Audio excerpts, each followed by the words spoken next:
Hi, this is Marchette, and today I'm going to walk you through the first month of the deployment plan for the three phases of blended learning. This is a beginning guide, so it's going to start you from where you are a traditional teacher, and we're going to move you into the three phases of blended learning gradually. So one of the best parts about our program is that we just don't say, go do blended learning.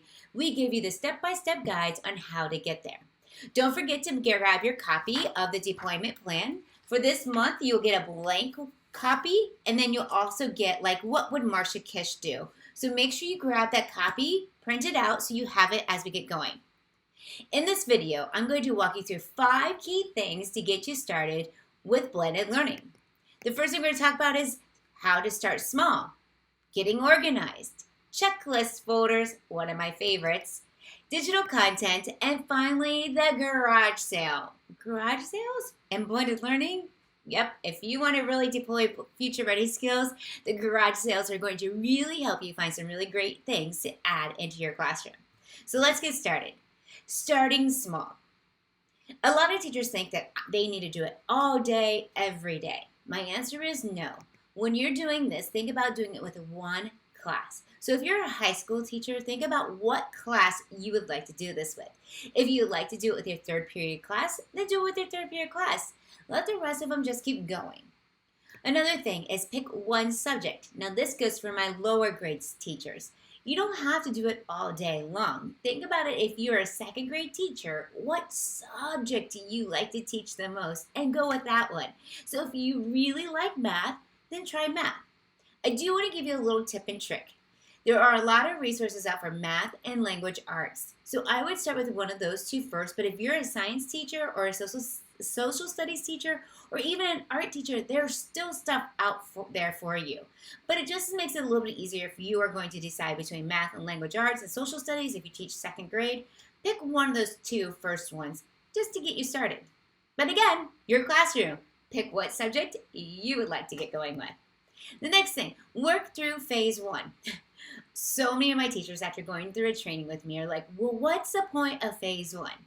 Phase 1 is that you got to get them going into phase 1 where they're rotating from one studio to the next. Take a look at this photo beside you. You're going to see this is a high school chemistry classroom. And the students are going to work through independent, future ready, which is like a lab, a mini lesson, and digital content. Every 10 minutes, the students are going to rotate from one activity to the next. I know that doesn't include pace, place, or path in phase 1, but we had to start somewhere. We need to train ourselves and we need to train our students. So we need to make sure we take time to really go through the phase 1 process. Next, let's talk about getting organized. This is key. You need to make sure that your materials are ready to go. So when the kids are doing blended learning and they're doing phase 1, they know where to turn in their work. They know that you posted the links either in Google Classroom, Canvas, Schoology, you name it. The students are going to know where those links are because it's going to help them to get to where they need to go in digital content or maybe in a future ready studio. Make sure you label your studio locations. In the other video in the first month, you're going to see I'm going to give you some ideas and suggestions of things you can put into your classroom that will help you get organized. And one of them is studio cards. Where is each studio located? Checklist folders. I know we're just getting into the blended learning process this very first month, but start out right. Create a checklist folder. A checklist folder is one folder per kid. I love this yellow folder in the photo because it has the 3 prongs. The 3 prongs can then be punched so the students have that checklist folder right there for them, and they can just go and they can write on it. When they're done, they can take it home. One of my life hacks, I get these like little plastic sleeves. These little plastic sleeves, put it into those prongs, and then the kids can go in and they can pull out the checklist, mark it, and then put it back in the sleeve. Save you one extra step from having to hole punch all the checklists each week.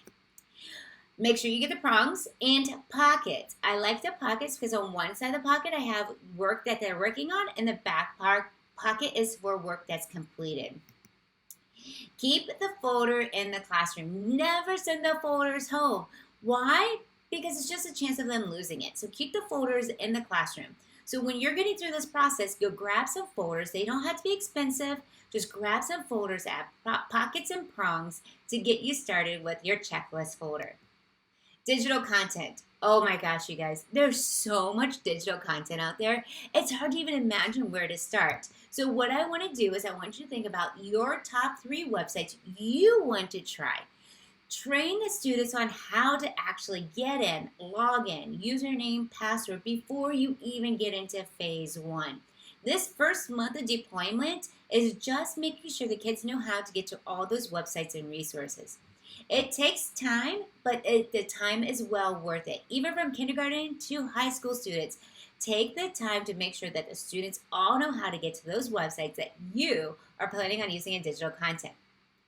Once you have your top 3, don't be afraid to try other resources. This is your time to try it out. Watch our Twitter feed, at DSDPD. I post a lot of great resources that go along with digital content. Also, join the community. That community page is part of the deployment plan. Go in there because if I find a new resource or link, I'm going to post it so you guys can have it. One of the things I really want to make sure when we're doing digital content is that it's gathering data. I just don't want the kids to go back and watch a video or to go and practice some aspect of math. I want to be gathering data to help me. So if I'm having the students watch a video in social studies, I'm going to tell them to go to Edpuzzle, and I'm going to drop that video into Edpuzzle. Or if I'm in language arts and they're reading an article, I might drop in different questions that they have to answer. I love Actively Learn. Those are some really great resources that are going to allow you not only to ask questions, but it's going to allow the students to post their comments, and you can embed videos to go along with it. If you're doing math content, one of my absolute favorites is Freckle.com. I love the fact that Freckle.com allows the students to work at their own pace.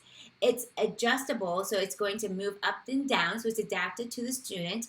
And if a student misses a question, it'll say, go ask Jeff. He just got it right. Love Freckle.com. Those are just some of my top favorite digital content resources. There's plenty more, and you'll learn about them as we go through the 11 months of the deployment plan. Garage sales. I know this sounds funny. Why would I want to go to garage sales? Because you can grab games and crafts. When you're getting ready to do blended learning, one of the key aspects of blended learning is the Future Ready Studio. So if you're in a garage sale and you're going around to look for games, look for crafts, look for flexible seating, take a look at this furniture that these people are getting rid of. I love it. It rocks, it swivels, it moves around. The kids enjoy being able to sit there. And guess what? Since it's outdoor furniture, I'm able to wipe it clean, and if anything happens, I can put it in a bag, zip it up, and I can kill any germs that are on there. But long story short, outdoor furniture is great to bring into the classroom because it's durable and because I can wipe it clean. Also, when you're at garage sales, look for picture frames. Picture frames become great direction cards. So you want to make sure that you have picture frames. So grab some old picture frames, bring them in, spray paint them if you want, or just leave them as is. But garage sales are definitely part of my tips and tricks that I would give to you. This is the first month of your 11th month deployment plan. So take a deep breath. Look at what my suggestions are on the deployment plan. Look how I lay it out. It gives you a step-by-step guide on how you can set up your classroom. Don't wait. Get started. Doesn't matter when you're doing this. If you're starting in December, no big deal. Just try to do something new and different. Start slow, start small, pick one subject, and go garage selling. All right, guys, if you have any questions, you know where you can find me. See you online.